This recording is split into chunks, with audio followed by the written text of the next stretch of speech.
Good morning, everybody on the internet. This is Blind Justice coming to you live on the streets of Aberdeen, Washington, sitting outside of City Hall. And this is day 44 of our peaceful protest, Resting is Not a Crime. And just wanted to talk to you briefly about fear and specifically address a fear mentioned today on the radio on KBKW's Coffee Talk. A caller, she said her name was Kathy, called in, and she said that she was concerned for her safety while walking, out of work, going to her car, either in the morning or at night. And I've heard similar concerns from other people, other friends in the city, and they're expressing a fear, being afraid to walk in the business improvement district, the downtown area here. And so, like I was trying to discuss with Kathy on the radio, I had a similar conversation with some friends about this, and I asked them, well, where's the fear coming from, right? So when you have an emotion such as fear, in order to understand that emotion, understand the situation, understand what's going on with your body, the physiology, the psychology behind it, and then be able to, make decisions, informed decisions about the situation, it helps to start with, looking at that emotion. So, for instance, we're talking about fear, being able to evaluate your fear and say, okay, when A happens in a situation, I feel afraid. So then you ask the question, why? What's going on with situation A, right? And so, for instance, the lady, Kathy, was saying, when I'm walking and somebody's sleeping on the sidewalk, I feel afraid, I feel scared. And so then the question then I recommend is to follow up with, well, what about somebody sleeping is scary? Like, what are you afraid of? And so then that, helps that introspective analysis, being able to really look at it, look towards the emotion, look towards the fear, and do it, with empathy for yourself. Give yourself some grace, give yourself some understanding, and being able to say, okay, well, it's based off of this or this, right? We can recognize danger as an actual tangible thing, right? But fear isn't as tangible. There is some physiology going on with fear. I'll come back to that in a second. So with danger, if you're sleeping by the curb, or if you want to sit down by the curb and you notice that a bus is speeding down the road and veering towards your side of the road, towards the curb where you're sitting or laying down, then you can recognize, oh, this is danger. This thing is coming right for me, and you can make a decision. Does that mean that you have to be fearful in the presence of danger? No, absolutely not. You can recognize, oh, there's danger, and actually recognizing there's danger, recognizing this is a legitimate threat, this could cause bodily harm or death, and then being able to not feel the fear involved with that it is very reactionary, helps you to make split-second decisions, right? In the moment, life or death decisions. So you can turn to it like, oh, that's a dangerous situation. I need to back up, right? I'm not going to step out into traffic because the traffic is moving, right? You can recognize danger. Danger is different than fear. So let's talk about fear then. Fear, chemically, right? It's an emotional thing. So there's a hypothalamus in your brain, it's the center that releases emotional neuropeptides, okay? So these little protein chains, these little neuropeptides that are associated with each emotion that you feel. And it's kind of chicken or egg with that, is which one comes first? Is it the peptide or is it the emotion, right? And so to kind of break that down a bit, what happens is, if, let's say you have fear, and the fear center of the brain is the amygdala, and there has been, there's lots of neuroscience on the amygdala and measuring, it's your fight or flight center, so it's also the thing that regulates your fear, which helps you recognize, oh, this is a dangerous situation, and it releases the adrenaline and everything. It triggers that epinephrine and stuff in your body so you can react and, you know, save yourself, either run or flee, right? So that's the amygdala, and you can actually shrink your amygdala, right, with practices that I'm talking about. Mindfulness practices, actually looking towards the emotional conditioning, the thought process behind the emotions, because emotions don't just arise out of nowhere, they arise first as a thought. Because if your thought is, you know, people with beards are scary, if that is your presupposition, is that is your ideological underpinning, that, you know, anyone with a beard is scary, can hurt me, then anytime you recognize somebody has a beard, it triggers the emotion of fear, because the thought was there first. So the thought predicates the emotion, right? And then once you feel the emotion, because the thought is connected to the processing and the amygdala, say, oh, that's a danger, even though it may not actually be a danger. A person with a beard doesn't signify a danger, right? So then it triggers emotion of fear, and then that goes to the hypothalamus, and the hypothalamus releases a neuropeptide that's associated with fear. It's a little chemical that gets distributed into the bloodstream, and then it goes and gets to the heart and gets dispersed throughout the body. So then it travels the blood system, the circulatory system, and gets delivered to all of your cells in your body. And in the cellular level, the cellular biology, there's receptor sites. Every cell of your body has receptor sites where they open up to receive information, right? And so there's a limited amount of these receptor sites, but your cells divide. Your cells make sister cells, right? They reproduce, or daughter cells if you prefer. So they reproduce, and they make copies of themselves and copies of themselves and copies of themselves. So when a cell makes a copy, it makes a copy of its current makeup of its receptor sites. What's interesting is that as it does that, it passes on information. Like, we've got an overload of fear neuropeptides coming in, so the copy it makes, it starts out with more fear receptor sites to receive more of that fear neuropeptide. So literally you change your physiology. Like, your mind, it's the mind over matter. Literally your thinking changes your physical makeup. Okay? So if you live in fear, if you have stuff that you're afraid of all the time, you're worrying all the time, you're constantly working that amygdala, and it's enlarging, right? And then you're triggering fear emotionally, and the emotion triggers your hypothalamus, which releases that neuropeptide, which goes down to the cellular level all over your body. So when your cell reproduces, it's going to be the next cell, generations of cells in your body, are going to have more receptors to receive fear, rather than to receive nutrition, to receive healthier emotional peptides, like joy, right? Peace. So that's just some of the physiological correlations there with fear at the neuroscience level, the cellular biological level.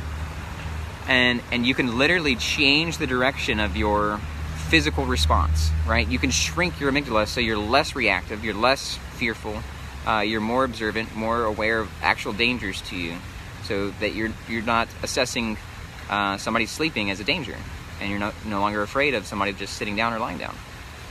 So that's, I didn't want to necessarily go into the science with Kathy, but at the human-to-human level, just say, hey, you know, have you actually experienced, and I think I asked her, have you been attacked? What is the fear based on? Is it based on a prior attack where, you know, you had this scenario where you walked from your work to your car and somebody actually attacked you? And she said, no. I'm like, okay. Well, then if she's basing it off of the possibility, right? Well, the possibilities are infinite possibilities. And a lot of times to project that possibility, and that's what really fear is it's kind of the other side of the coin of faith, right? Because faith is kind of a positive outlook of possibilities. Like, I have faith that this is going to happen in a positive sense, and fear is the opposite. I have faith, yeah, it's believing that this is going to happen in a negative sense. There's going to be damage or destruction or danger, right? So if you want to go into more spiritual terms with faith and fear, then it's really choosing faith instead of fear, and basing your faith on facts, basing your faith on the reality around you, what your actual experience is, rather than anecdotal information that you hear from the news, you hear from, like the radio, for instance. If somebody's perpetuating, well, people pooping or people sitting down or laying down is dangerous, well, that's not factual. You know, that's not, they're not actually harming you, right? And now if you go scoop up the feces and get it on your hand and then you eat, then yes, then it becomes a safety concern. But just walking by somebody sitting down isn't a danger. And the city council safety committee meeting actually confirmed that when I was in that first meeting with them. I think it was May 9th, and I asked the committee, I was like, hey, because this sitting ordinance came out of that committee, and I was like, can somebody please articulate how sitting or lying down on the sidewalk is a safety concern? And they didn't. They kind of, the room kind of got quiet. Finally, Tim Alstrom, the chairperson, said, well, it becomes a safety concern when the law enforcement officers go out to enforce this ordinance. So they recognize that the act of sitting down or lying down is not a safety concern. That's from the safety committee here at the city. But then they said that it becomes a safety concern when law enforcement is dispatched to enforce this law. So literally they are creating the safety concern that caused, they're causing safety concerns by having this law in the books. So that's another reason why we're trying to get it off the books, because I agree with Tim. Yeah, when you send somebody out to order somebody around, and the person that's doing the ordering is armed with lethal weapons and presumes they have the power authority to order somebody around who's just sitting or lying down peacefully, then yeah, that's becomes dangerous, right?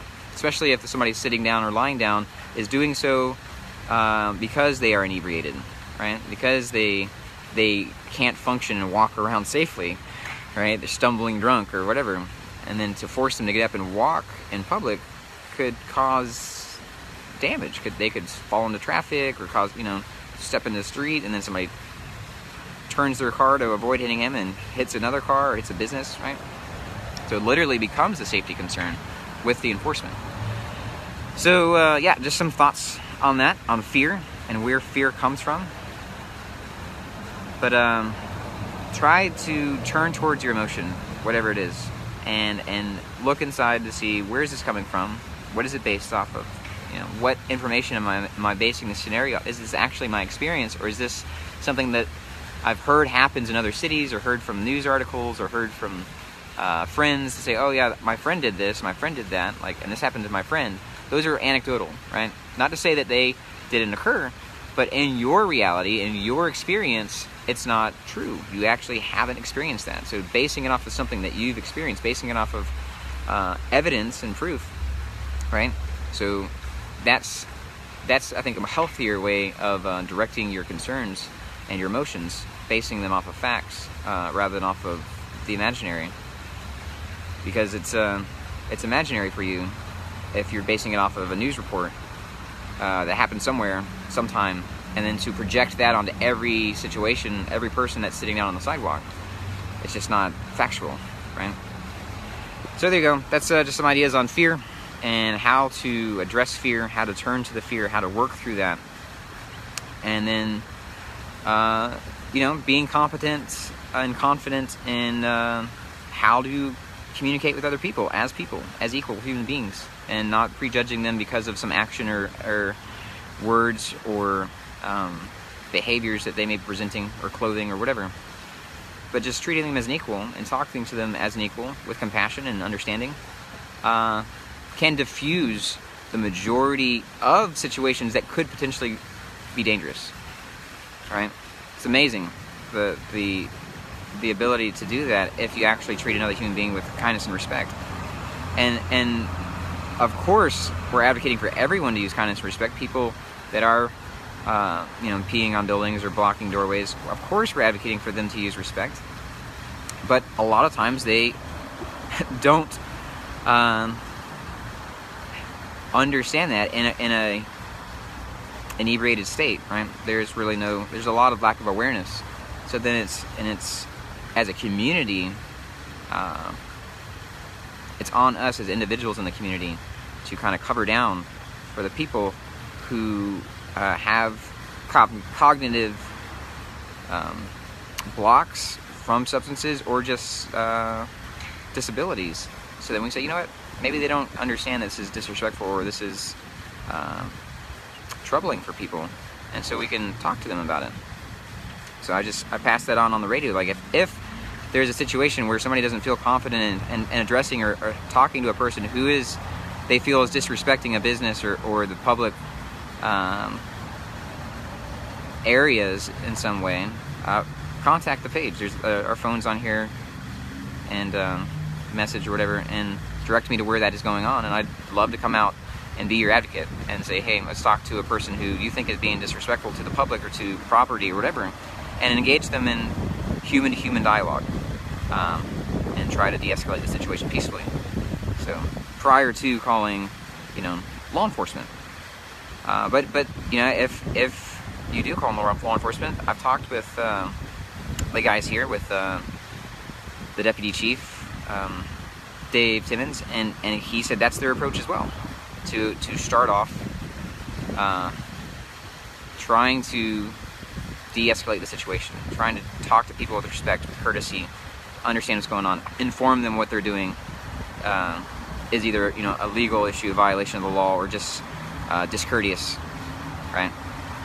So they, from my encounters with them, that's been their approach, and so I respect that immensely.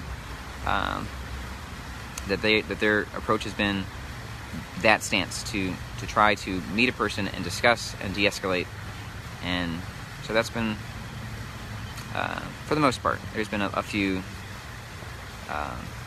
areas where they've kind of been pushed into situations to try to escalate things, but they in that situation in particular, talking about the 4th of July instance, Mr. Green took some time to step away from the situation, to reassess, and came back, and he was cool again. Like, it's great. So we can learn peaceful cooperation, cohabitation, collaboration, and learn how to resolve and move forward and respect everybody. And what I was trying to say about rights is, like, I absolutely am an advocate for everyone's rights, whether you have a house or not, whether you have a business or not, right? And not just human rights, like animal rights. I love, like, and all living things, right? I respect all the life and the sanctity and sovereignty of life of every living thing on the planet, and the planet as a whole, as a ecosystem, as one macro organism, if you will. So I think I think we can start off with that basis. But as far as the legal things, because we're talking about legalities, we're talking about ordinances as a legal document from legislation, and the question is, what about the rights of the public walking that are afraid, or what about the business owners that don't want their stuff trampled on? And so the question is, well, what rights are being violated?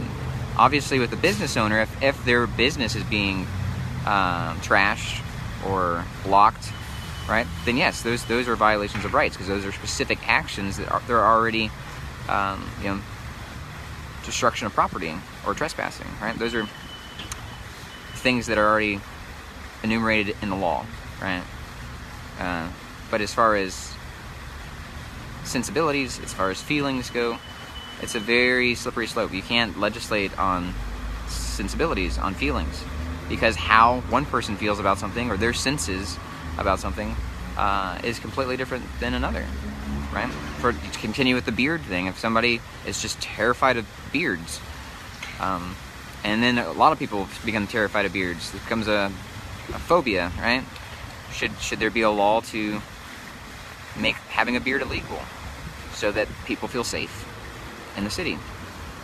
It's the same kind of idea. Like, the act of actually sitting down or laying down is no more harmful or dangerous to a person, to a pedestrian, than another person having a beard.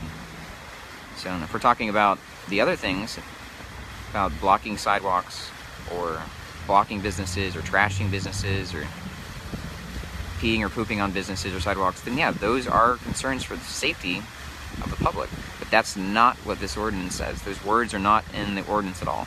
It's literally talking about the act of sitting down or lying down.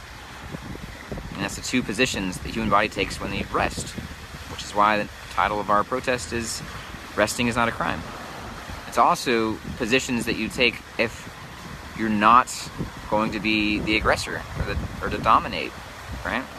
People don't try to win a fight or by sitting down or laying down, or even try to have a fight or start a fight, right? A lot of fights end up on the ground, but that's a whole different issue, right? If you know anything about hand-to-hand, then most fights end up on the ground. So, but just sitting down or lying down is not in and of itself an aggressive stance. It's actually the opposite. So to say that that's a dangerous posture just for sitting or lying, and the City Council Safety Committee agreed.